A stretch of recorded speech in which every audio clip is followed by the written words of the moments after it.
about both, as Mohan just proposed, there's a certain kind of play that is involved in the teaching of creativity. And there is something to do with the environment in which the learning is invited to unfold. What are your thoughts about both what kind of play seems to be really appropriate for what we might find in schools for the development of creativity, and what are some of the environmental elements we really need to keep foremost that may not be in schooling now? Well, I do think that if we want children to think in different ways, we have to be clear about what it is we want them to think. What are the habits of the mind we want them to develop, and then set up situations in which those can be actually taught, tried out, clinical experiences where they can actually see them in action instead of just reading about it in a book. So it really requires a concerted effort to change how we think about how we want to teach kids. There is also a good deal to be said about going back and forth between learning specific things so that you overlearn it, and then using it in some kind of real life situation. And the project approach is one of the ways in which we do that, but very often people forget to do the baseline teaching first, and they just turn the kids loose on the project, and they don't really learn anything about it. So exploring without guidance, it's useful for kids, but eventually it's not going to lead to the kind of outcome you want. Play, I think, is a different story. Play is a self-curative activity that all of us can use very beneficially, but I'm not sure that it always results in the benefit that can be counted and verified in the direct way. All human beings play. All human beings obviously are motivated to play, but I'm not sure that all play itself will pay off in terms of better careers. Can you give one example of a kind of learning experience, specific one, you'd love to see in the lives of most American kids in school that would help teach creativity? Just one experience? An example. But I think that there are a number of different kinds of experiences that we could profitably provide for children. For instance, I think we could say to children, there is a difference between an analogical way of thinking and a sequential way of thinking, and point it out. All thinking is not the same. We imply that if you think like I think, you're thinking. But if you think like somebody else thinks, you're not thinking anymore. We need to make sure that teachers, for instance, know that there are different ways of thinking, and that we encourage children to think in those different ways. But as I said, schools are really set up to do the representational kind of thing. They're really set up to be sequential, to teach kids the times tables, not how to use the times tables.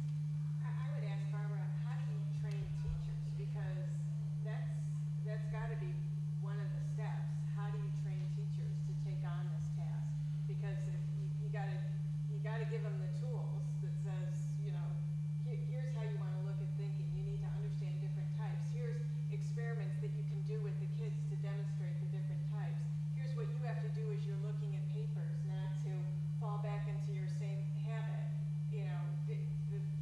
The testing and the standard how you write a 5-paragraph essay. We all need to know how to write a 5-paragraph essay, but we have to be able to train people on what the alternative to the 5-paragraph essay is, as an example. Well, and I think you're putting your finger on a real dilemma in teacher education, because we don't teach child development. We don't teach how people learn to think.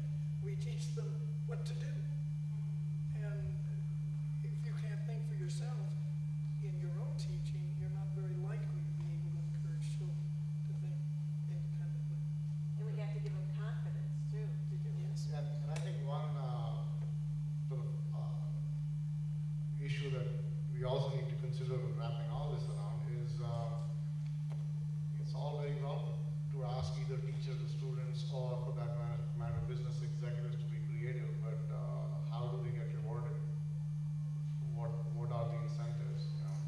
No child left behind, whatever else, school standards, standarditis, and ISATs, and that's all, the schools are so obsessed. At least I talked with my kids, they spent 2 weeks preparing for the ISATs, and every kid knows that the school's doing ISAT because they get their money because we do well.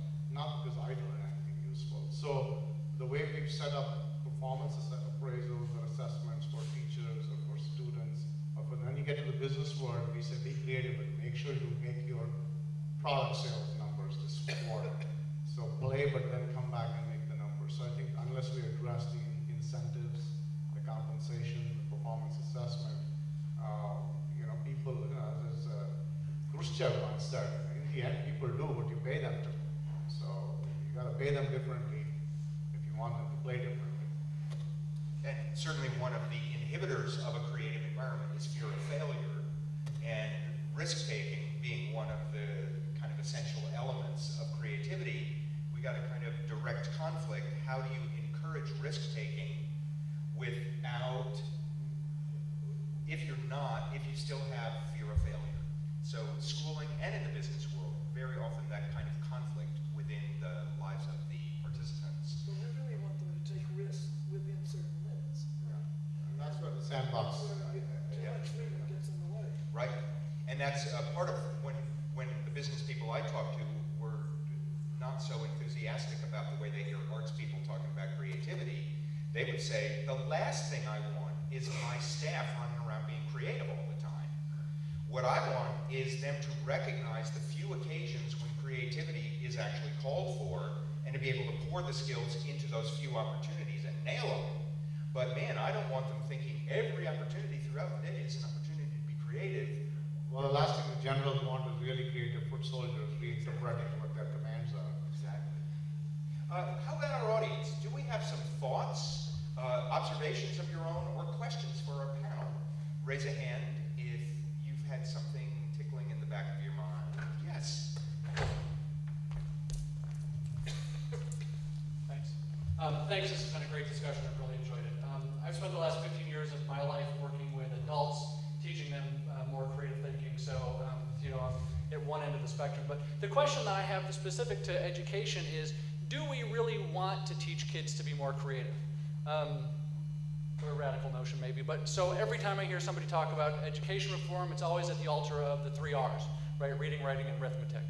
Nobody can spell, apparently, arithmetic. But the question, nobody's really thinking about, nobody's talking about creative thinking, and do we want children to be more creative? And my answer is, I think so, but I'm curious what you guys think about that, and if so, how do we get to the point where we start talking about teaching thinking skills rather than rote learning? Especially if given that, the current educational system is sort of inspired for the industrial age, and we are now past the industrial age, at least in this country. So I'm curious for your thoughts about that. So the question is, do we really want kids to be creative? We say we do, but what do you